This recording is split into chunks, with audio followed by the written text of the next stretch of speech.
ঝিরি হাওয়া বলে যায় কতটা আপন এই অচেনা জীবন, জানে না সাঁতার তবু ভাসিয়ে রাখে নদীর মতো, মানে না সীমানা গলি গলি থেকে পান্তর মাঠ, যত দূর চোখে যায় সবই তোমারই মুকুটহীন সম্রাট।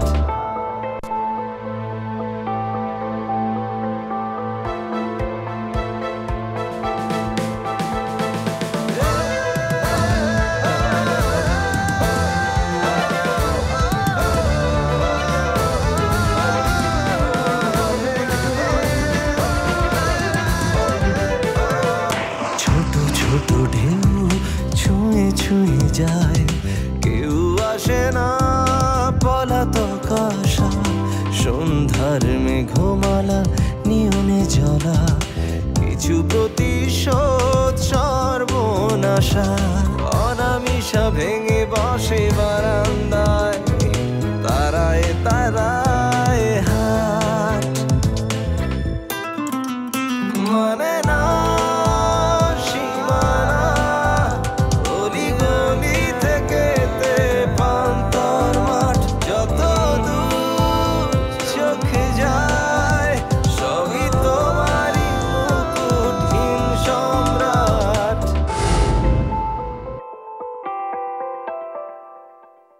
কিছু শুনতে হইব না, কিছু বুঝতে হইব না, আমরা তোমাকে মেয়ের আর ফিরে পাবো না। আচ্ছা, ওকে ফেরত পাবেন না সেটা ঠিক, কিন্তু যে বা যারা ওকে মার্ডারটা করেছে তাদেরকে ধরতে পারলে তো আপনার অ্যাটলিস্ট স্যাটিসফ্যাকশনটা থাকবে, রাইট? আর শাস্তি কি হইব বাবা, ভুল আমাকে হয়েছে, এত বড় বাড়িতে মায়াটারে বিয়া দিয়া। না না, আপনাদের ভুল হবে কেন? জি, আপনাদের যা মনে আছে আপনি সরাসরি আমাদেরকে বলতে পারেন, কোনো রকমের ভয় করবেন না। আসেন, আপনারা আসেন। তুমি আবার আগের ভিতরে নিতেছো। হ্যাঁ, এগো দ্বারাই যদি আমাকে একটু উপকার হয়, অসুবিধা আছে? এরা যদি একটা ব্যবস্থা করে দিতে পারে আমাকে সংসারটা ভালোভাবে চলবো। হ্যাঁ, আমরা অবশ্যই চেষ্টা করব। আসেন, আপনারা ভিতরে আসেন।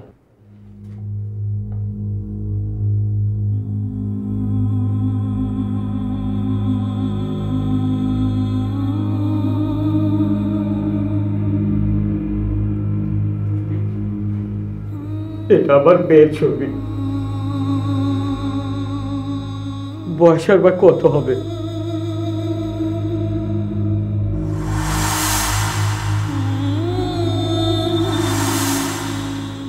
সামনের জানুয়ারিতে 19 পাবে। আপনার মেয়ের কি পোস্টমর্টেম হয়েছিল? হয়েছিল তো। পোস্টমর্টেম রিপোর্ট আপনাদের কাছে আছে? না বাবা, কিছুই নাই। ঠিক আছে, ওটা আমি ম্যানেজ করে নেব। আচ্ছা, এবার আপনি বলুন যে আপনার মেয়ের এই হত্যাকাণ্ডের আপনি কি জানেন? ঘটনাটা ঘটেছিল। এই তুমি কি কইতেছো? আমাকে অসুবিধা হইব না? আহা, আশ্চর্য, অসুবিধা কেন হবে? তোমরা তো রিপোর্ট করেই খালাস, বাস্তবতা দেখতে হয় আমগো। আমার আরেকটা মাইয়া আছে, স্কুলে যায়, তারে বিয়ে দিতে হইব না? আচ্ছা, আপনাদেরকে কি এমন কোনো হুমকি দেওয়া হয়েছে? না দিলে কি এমনি এমনি কইতেছি? আচ্ছা ঠিক আছে, ওই ব্যাপারটাও আমরা দেখব। প্রয়োজন বোধে 24 ঘন্টা পুলিশ প্রোটেকশন দেওয়ার ব্যবস্থা করব। আচ্ছা, আপনারা হঠাৎ কিভাবে? আমরা হঠাৎ করেই আপনার মেয়ের ব্যাপারটা জানতে পারি যে এটা আত্মহত্যা নয়, এটা একটা হত্যাকাণ্ড। এরপরই আপনাদের ঠিকানা জোগাড় করে আমরা চলে এসেছি আপনাদের সঙ্গে কথা বলে আসল সত্যটা জানার জন্য। কি পারি মা, কমু কোন ঘরে যখন ডাইকে আনছেন কোন?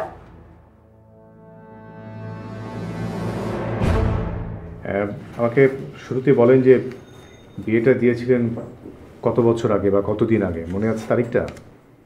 আসলে 9 মাস আগে বিয়ে হয়েছিল। আমরা যে লোকের সাথে নামে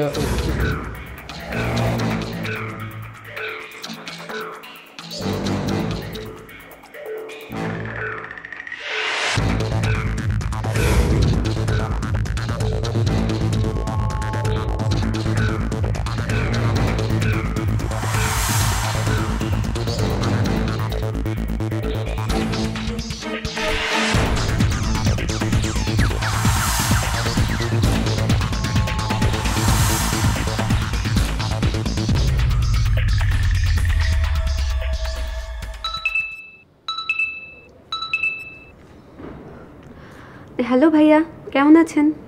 এই তো ঠিকঠাক। আচ্ছা শোনো, ওই আজকে রিঙ্কিকে দেখলাম, হ্যাঁ, একটা রেস্টুরেন্টে, সঙ্গে দুজন লোক। ও আচ্ছা ভাইয়া, হ্যাঁ ও তো আসলে একটা বড় বিজ্ঞাপনের কাজ পেয়েছে। আচ্ছা, ওরা ওকে মালয়েশিয়ায় নিয়ে যাচ্ছে। মালয়েশিয়া? হ্যাঁ ভাইয়া, ওখানে তো শুটিং হবে, আর শুটিংয়ের আগে লোকেশন দেখতে যাবে। লোকেশন দেখার জন্য রিঙ্কি ওখানে কি কি করবে? সরি ভাইয়া, আমি তো এটা বলতে পারবো না, কিন্তু এই ব্যাপারটা নিয়ে ও অনেক এক্সাইটেড। কেন ভাইয়া, ও আপনাকে কিছু বলেনি? না, আজকে আমার সাথে কথা হয়নি। ভাইয়া আপনি ওকে একটা ফোন দিন না। হ্যাঁ সেটা দিচ্ছি, কিন্তু তোমার কি ওখানে খুব প্রবলেম হচ্ছে? আর বলবেন না ভাইয়া, আম্মু তো পারলে আমাকে কাঁচা খেয়ে ফেলে। I know. আচ্ছা দেখি কি করা যায়, কিভাবে সলভ করা যায় আমি দেখছি। ওকে, থ্যাংক ইউ ভাইয়া, প্লিজ। Okay, by.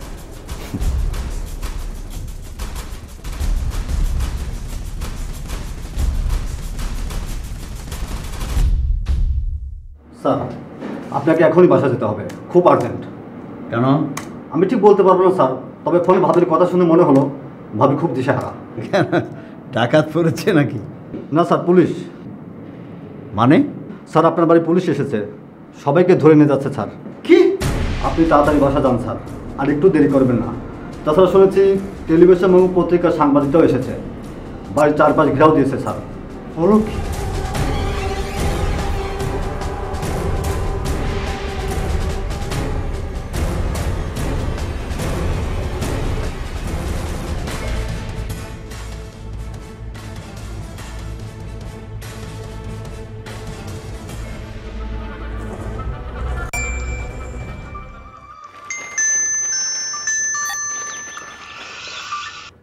হ্যালো।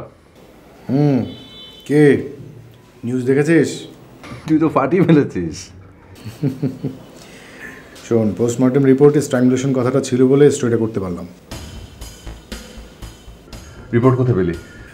জোগাড় করতে হয়েছে। তুই বলেছিলি না লাগলে খরচাপাতি করতে। যার কাছ থেকে রিপোর্টটা নিয়েছি ওকে কিছু টাকা দিতে হবে। No problem. তাকে কি তোর কাছে পাঠিয়ে দিব? ওকে 1000-20 টাকা দিতে হবে। হ্যাঁ, নো প্রবলেম। আমার কাছে পাঠাতে হবে না, আমি তোকে দিয়ে দিব, তুই যখন ইচ্ছে তখন দিয়ে দিস। কোত্থেকে নিতে হবে? বাড়িতে চলে আসতে পারিস, অথবা তুই বলে আমি কাউকে পাঠিয়ে দিলাম। তুই এক কাজ কর, তুই ওই মেয়েটাকে দিয়ে পাঠিয়ে দে। কে? শেফা? হ্যাঁ, আর কে? কালকে তো শুধু কাজের কথাই হলো, আজ না হয় একজন আরেকজনকে একটু জানলাম। শালা। এই যে না মামা, তুই কিন্তু আমাকে অযথাই ভুল বুঝছিস। আমি বুঝতেই চাই না কিছু। আচ্ছা শোন, ভালো কথা, একটু আগেই খবর পেলাম কামাল পাশার বাড়ি নাকি পুলিশ আর প্রেসের লোক ঘেরাও করে ফেলেছে, যে কোনো মুহূর্তে অ্যারেস্ট হয়ে যেতে পারে। I'm just eagerly waiting for that. ওকে বন্ধু, রাখছি, বাই। রাখি। কথা বলবো স্যার? না, আর কোনো কথা না, আপনি এখন আসতে পারেন। আর শুনুন, আশা ফার্মাসিউটিক্যালস থেকে আমাদের অথরিটি আর কোনো প্রোডাক্ট নেবে না, রাইট?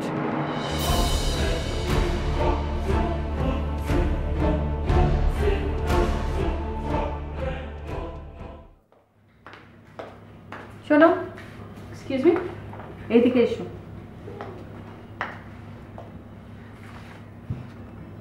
তুমি আমাকে চেনো?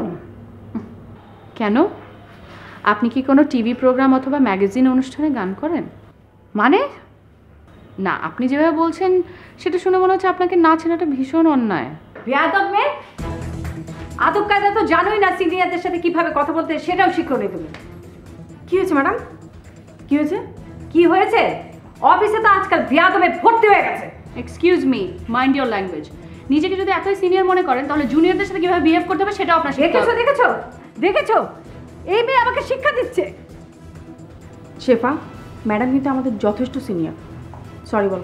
নো, আমি কেন সরি বলবো? আমি তো কোনো অন্যায় করিনি। আমি বলতে বলেছি তাই বলবি, সরি বল। বলবো না। দুদিন এমডি সাহেবের সাথে ঘুরে তোমার পাখা গজিয়ে গেছে না? এই যে আপনি কি বলতে চান বলুন তো? বলবো, কিন্তু তোমাকে না, যার কাছে বললে কাজ হবে তাকে বল। You most welcome.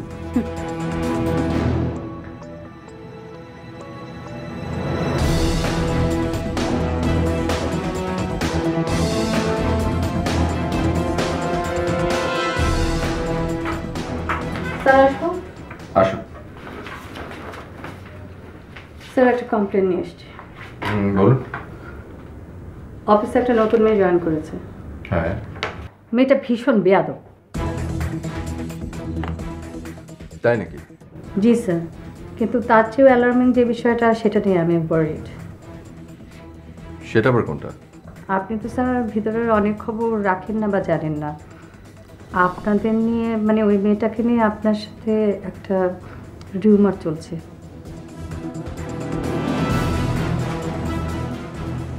কিসের?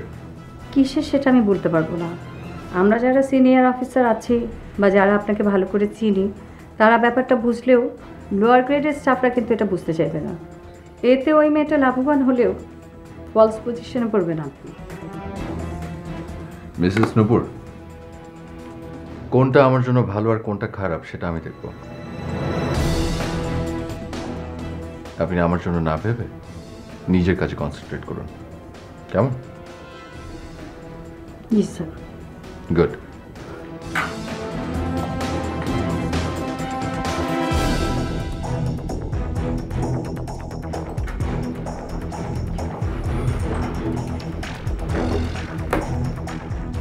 স্যার, আপনি শুনেছেন তো কমল পাশা ইজ অ্যারেস্টেড? শুধু অ্যারেস্টেড না, তাকে সাসপেন্ডও করা হয়েছে। অবশ্য তার জায়গায় নতুন ডিরেক্টর কে আসছে সেটা অবশ্য জানতে পারিনি। আমি শুনেছি স্যার, তার নাম হলো মিজানুর রহমান। মিজানুর রহমান মানে রিঙ্কির বাবা? কিছু বললেন স্যার? না মানে তুমি ঠিক শুনেছো তো? স্যার, রিলায়েবল সোর্স থেকে আমি খবরটা পেয়েছি। গুড। তোমাকে একটা কাজ করে দিতে হবে। এই কামটা রাহুলকে দিয়ে আসতে হবে। Okay? Okay sir. Thank you.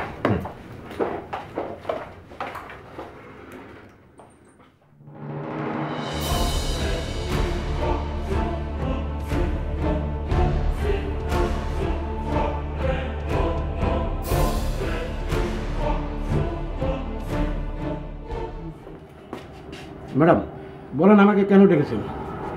ভাই একটা কাজ করে দিতে হবে। বলেন কি কাজ? অফিসে একটা নতুন মেয়ে জয়েন করেছে না?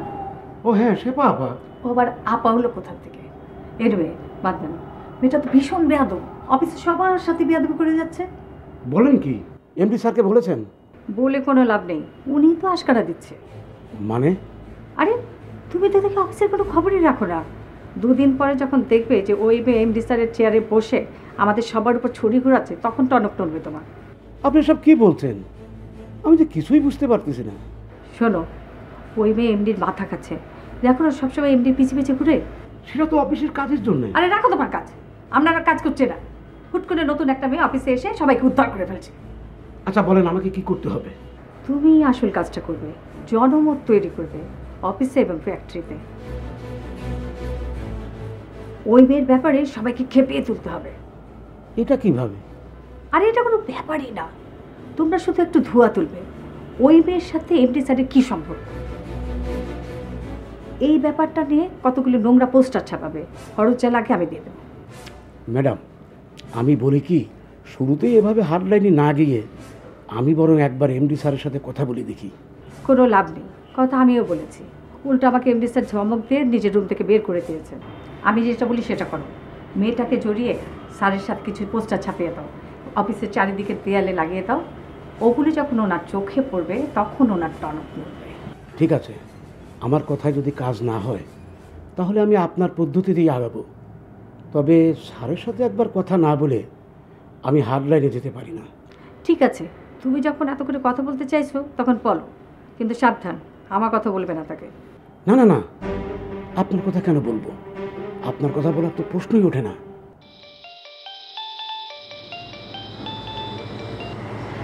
হ্যালো। এখন তো দেখছি যে আমার থেকে বেশি ব্যস্ত তুমি। হ্যাঁ, আমি তো ব্যস্তই হতে চাই। তোমরা সবাই যেমন ব্যস্ত, কারোর জন্য তোমাদের হাতে কোনো সময় নেই, আমিও ঠিক তেমনই ব্যস্ত হতে চাই। এটাই বোধহয় ওই ব্যক্তি স্বাতন্ত্র্যবাদ আর ক্যাপিটালিজমের সমস্যা। ওহ, আমি অত ভারী ভারী কথা বুঝি না বাবা, আমি শুধু অতটুকুই বুঝি যে আমাকে ব্যস্ত হতে হবে and I am on my way. শোনো, আমি না তোমার পথে বাধা হতে চাই না, আমি জাস্ট কোথাও বসে একসাথে লাঞ্চ করতে চাই, দ্যাটস ইট। আজ তো আসলে প্লিজ না বলো না। না না, তা বলবো না, কিন্তু আমি না তোমাকে বেশি টাইম দিতে পারবো না, বুঝছো? আমাকে আবার আজকে একটু একটা এজেন্সিতে যেতে হবে। আমি তোমাকে লাঞ্চ শেষ করে বাসে ড্রপ করে আসবো, ওকে? বাই। কি রন্টু? আসসালামু আলাইকুম স্যার। ওয়ালাইকুম আসসালাম। কি খবর? তোমাদের টয়লেট রিনোভেশনের জন্য তো বলে দিয়েছি, কি অবস্থা ওটা? স্যার 2-1 দিনের মধ্যে ঠিক হয়ে যাবে স্যার। ওকে, গুড। আর কোনো সমস্যা?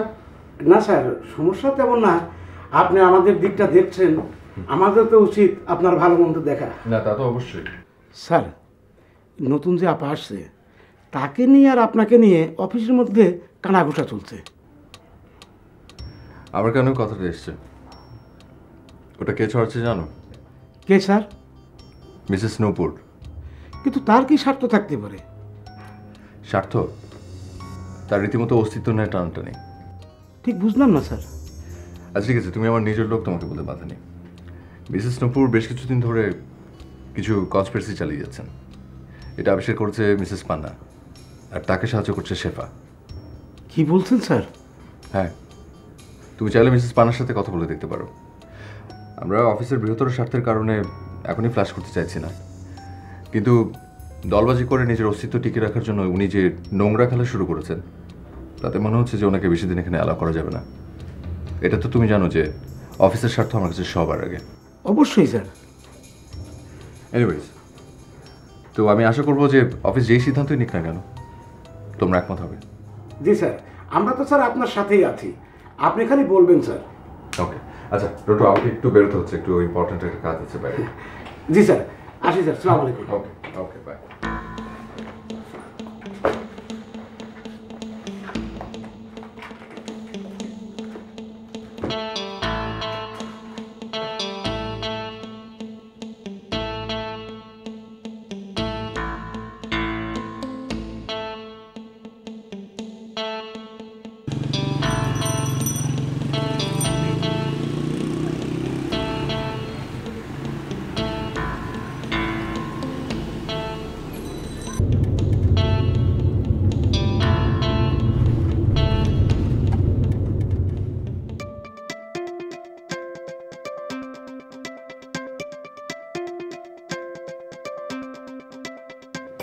সরি, আমি লেট করে ফেললাম। না না, ইটস ওকে, আমি বরং একটু আগে চলে এসেছি। দেখি একটু তাকো তো, কতদিন পর তোমাকে দেখলাম। তুমি কি একটু শুকিয়েছো? শুকিয়েছি? হ্যাঁ। Wow, that's a very sweet compliment, thank you. জানো, আমি মালয়েশিয়া যাচ্ছি অ্যাডের শুটিংয়ে। Okay, good. কবে? Next weekend. Very good. তোমার বাবা জানে? তাদের সাথে যে আমার আর কোনো রিলেশন নেই সেটা তুমি জানো না? রিঙ্কি, আমরা যে খুব তাড়াতাড়ি বিয়ে করছি সেটা তো তুমি জানো, রাইট? হ্যাঁ, আমরা বিয়ে করতে যাচ্ছি সেটা আমি জানি, কিন্তু কত তাড়াতাড়ি সেটা জানি না। As early as possible. আমি কি এই ঝামেলাগুলো থেকে একটু উঠি, তারপর আমরা বিয়েটা করে ফেলবো, ওকে? আচ্ছা শোনো, বিয়ের পর তুমি আমাকে মডেলিং করতে দিবে তো? সেটা তুমি চাইলে করতে পারো, কিন্তু তার আগে এই প্রবলেমটা সলভ করা দরকার, তাই না? এখন আবার কি প্রবলেম দেখলে তুমি? এই যে তুমি যা বললে, তোমার ফ্যামিলির সাথে তোমার কোনো রিলেশন নেই। শোনো, আমি যখন তোমাকে বিয়ে করব তখন প্যারেন্টসের আইডেন্টিটি এটা তো একটা অপশন, তাই না? অ্যাটলিস্ট সামাজিকতার খাতিরেও, রাইট? সম্রাট, তুমি একটা ব্যাপার কেন বুঝতে পারছো না? ওই বাড়ি ছেড়ে আমি চলে এসেছি, আর ওই লোকটা একটা বারের জন্য আমার সাথে কোনো কন্ট্যাক্ট করার চেষ্টাও করেনি। তুমি বলো, আমি কেন যাব ওই বাড়িতে? তুমি যাবে না, আমি তোমাকে নিয়ে যাব। তুমি? হ্যাঁ আমি, এবং সেটা এখনই। ইম্পসিবল। আমি ওখানে যাব না। Ricky, why don't you understand? আমাদের ভবিষ্যতের কথা ভেবে হলেও তো আমি তোমাকে বললাম না, যে লোকটা আমার সাথে একটা বার যোগাযোগ করার চেষ্টাও করেনি তার কাছে ফিরে যাওয়ার প্রশ্নই ওঠে না। No way. ওকে ফাইন, সে যদি তোমার সাথে যোগাযোগ করে তাহলে তুমি যাবে?